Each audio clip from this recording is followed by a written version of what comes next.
మనమందరం ముసుగులేని ముఖముతో అద్దం వలె ఆయన యొక్క మహిమను తిరిగి ప్రతిఫలింప చేయొచ్చు, ఆయన పోలిక చొప్పున మారుచున్నాము. పౌలు గారు చెప్పట్లేదా?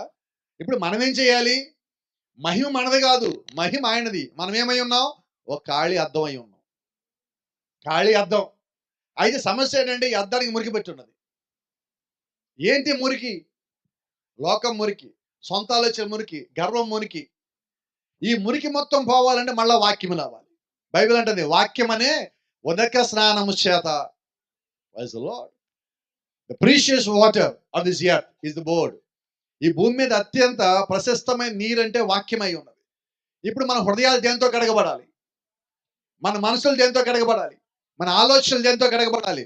ప్రభువైన యేసుక్రీస్తు రక్తము చేత, పరిశుద్ధమైన వాక్యము చేత కడగబడినప్పుడు మన అద్దాలు శుభ్రపడతాయి, మన స్వభావాలు శుభ్రపడతాయి, మన మనసులు శుభ్రపడతాయి, ఆలోచనలు శుభ్రపడతాయి, మాట తీరు శుభ్రపడుతుంది, నడత రెండు శుభ్రపడతాయి. కారణం ఏంటంటే వాక్యము నీ జీవితంలో, నా జీవితంలో పనిచేసేదిగా ఉన్నది.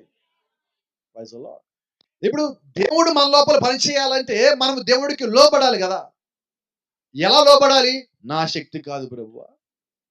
అవునా? మనం ప్రార్థన చేస్తే ఎలాగుండాలి?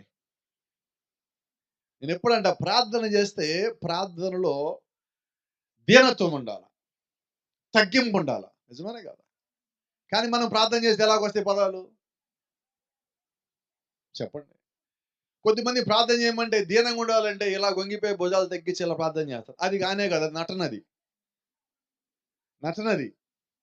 దీనత్వం ఎక్కడ ఉంటుంది? లోపల ఉంటుంది. తగ్గింపు లోపల ఉండాలి.